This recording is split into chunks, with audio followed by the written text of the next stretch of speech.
അസ്സലാമു അലൈക്കും വറഹ്മത്തുള്ളാഹി വബറകാതുഹു. ഖുർആൻ പഠനം സൂറത്തു സൽസല അഞ്ചാമത്തെ സൂക്തം. അഊദു ബില്ലാഹി മിനശ് ശൈത്വാനിർ റജീം. ബിസ്മില്ലാഹിർ റഹ്മാനിർ റഹീം. ബി അന്ന റബ്ബക ഔഹാലഹ. നിശ്ചയമായും താങ്കളുടെ നാഥൻ അതിന് ബോധം നൽകിയതിനാലാണ് ഇത്. ബി അന്ന തീർച്ചയായും, റബ്ബക താങ്കളുടെ നാഥൻ, ഔഹ ബോധം നൽകിയിരിക്കുന്നു, ലഹ അതിന്. മുൻ സൂക്തങ്ങളിൽ അള്ളാഹു പറഞ്ഞത് ഭൂമി കിടുകിടെ വിറക്കപ്പെടുമ്പോൾ, അതിനകത്തുള്ള എല്ലാറ്റിനെയും അത് പുറന്തള്ളുമ്പോൾ, ഭൂമിക്ക് എന്തു പറ്റിയെന്ന് മനുഷ്യൻ ചോദിക്കുമ്പോൾ അത് എല്ലാ വിവരങ്ങളും പറയുമെന്നാണ്. എന്തുകൊണ്ട് പറയുന്നു എന്നാണ് ഈ സൂക്തത്തിൽ പറയുന്നത്.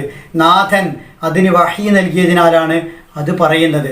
സാധാരണഗതിയിൽ വഹി എന്ന് പറയുക പ്രവാചകന്മാർക്ക് ജിബ്രീൽ അലൈഹിസ്സലാം മുഖേന അള്ളാഹു നൽകുന്ന ദിവ്യബോധനത്തിനാണ്. എന്നാൽ ഇവിടെ അള്ളാഹു വഹി നൽകി ഭൂമിക്ക് എന്നാണ് പറയുന്നത്. എന്താണ് അതുകൊണ്ട് അർത്ഥമാക്കുന്നത്?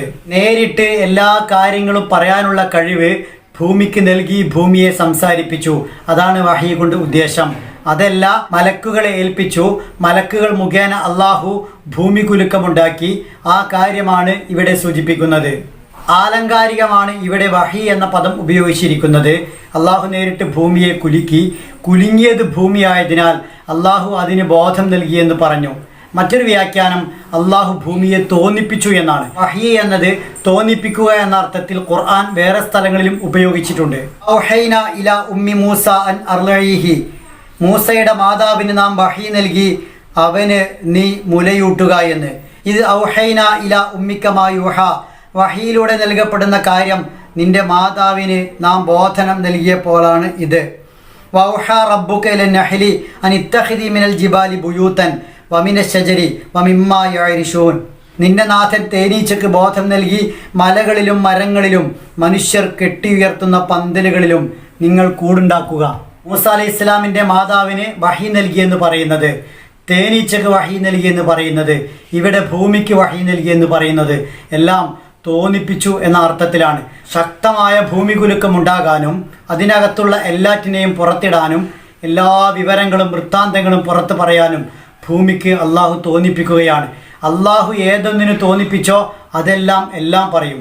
അതിന് സംസാരശേഷി വേണമെന്നോ നേരത്തെ സംസാരിച്ചിരിക്കണമെന്നോ ഒരു നിബന്ധനയുമില്ല. ഖുർആനിൽ തൊലികളുമായി ബന്ധപ്പെട്ട് ഈ വിഷയം വളരെ ഗൗരവത്തിൽ സൂചിപ്പിച്ചിട്ടുണ്ട്.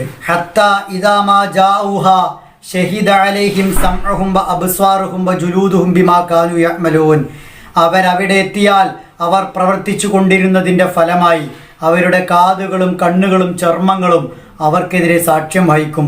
വഖാലൂ ലിജുലൂദിഹിം ലിമ ഷഹിദ്തും അലൈനാ ഖാലൂ അൻതഖനല്ലാഹു അല്ലദീ അൻതഖ കുല്ല ഷൈ വഹുവ ഖലഖകും അവ്വല മറ വഇലൈഹി തുർജഊൻ. അപ്പോൾ അവർ തൊലിയോട് ചോദിക്കും, നിങ്ങൾ എന്തിനാണ് ഞങ്ങൾക്കെതിരെ സാക്ഷ്യം വഹിച്ചത്? അവ പറയും, സകല വസ്തുക്കൾക്കും സംസാര കഴിവ് നൽകിയ അള്ളാഹു ഞങ്ങളെയും സംസാരിപ്പിച്ചു. അവനാണ് ആദ്യ തവണ നിങ്ങളെ സൃഷ്ടിച്ചത്. നിങ്ങൾ തിരിച്ചു ചെല്ലേണ്ടതും അവങ്കിലേക്കു തന്നെ. വമാ കുൻതും തസ്തതിറൂന അൻ യശ്ഹദ അലൈക്കും സംഉക്കും വലാ അബ്സ്വാറുക്കും വലാ ജുലൂദുക്കും വലാകിൻ വനൻതും അന്നല്ലാഹ ലാ യഅലമു കസീറൻ മിമ്മാ തഅമലൂൻ. നിങ്ങളുടെ കാതുകളും കണ്ണുകളും ചർമ്മങ്ങളും നിങ്ങൾക്കെതിരെ സാക്ഷ്യം വഹിക്കുമെന്ന് നിങ്ങൾ കരുതിയിരുന്നില്ല. അതിനാൽ നിങ്ങൾ അവയിൽ നിന്ന് ഒളിക്കാറുണ്ടായിരുന്നില്ല. നിങ്ങൾ പ്രവർത്തിച്ചു കൊണ്ടിരിക്കുന്നതിലേറെയും അള്ളാഹു അറിയില്ലെന്നാണ് നിങ്ങൾ ധരിച്ചിരുന്നത്. തൊലിക്ക് സംസാരശേഷി നൽകിയ അതേ അള്ളാഹു ഭൂമിക്ക് സംസാരശേഷി നൽകുകയാണ്. ഔഹാലഹ ഭൂമിയെ തോന്നിപ്പിക്കുകയാണ്. യൗമഇദിൻ തുഹദ്ദിസു അഖ്ബാറഹ അതിൻ്റെ എല്ലാ വാർത്തകളെയും പറയാൻ, അതിൻ്റെ എല്ലാ കാര്യങ്ങളെയും പുറത്തിടാൻ. ഭൂമിയും മനുഷ്യൻ്റെ ചർമ്മവുമൊക്കെ എന്തുകൊണ്ട് സംസാരിക്കുന്നു എന്ന് ചോദിച്ചാൽ, മനുഷ്യൻ്റെ കർമ്മങ്ങളെ കൃത്യമായും വ്യക്തമായും മനുഷ്യനെ ബോധ്യപ്പെടുത്തിയ ശേഷമാണ് അള്ളാഹു മനുഷ്യന് ശിക്ഷ വിധിക്കുക. അവനെ സംബന്ധിച്ചിടത്തോളം അവന് മറക്കാൻ പറ്റാതെ അവൻ്റെ കൂടെയുണ്ടായിരുന്ന അവൻ്റെ ചർമ്മങ്ങൾ, അവൻ വസിച്ചിരുന്ന ഭൂമി, അങ്ങനെ എല്ലാം കൃത്യമായി സാക്ഷ്യം പറയുമ്പോൾ താൻ എന്തുകൊണ്ട് ശിക്ഷയ്ക്ക് വിധേയമാകുന്നു എന്ന് വളരെ വ്യക്തമായി മനുഷ്യന് ബോധ്യപ്പെടുകയാണ്. ഈ സൂക്തം പാരായണം ചെയ്യുമ്പോൾ ഒരക്ഷരം പ്രത്യേകം ശ്രദ്ധിച്ചുച്ചരിക്കുക. അന്ന നൂൻ ഇരട്ടിച്ച് വന്നിരിക്കുന്നു. മണിച്ച് അഥവാ രാഗത്തോടെ ഓതുക.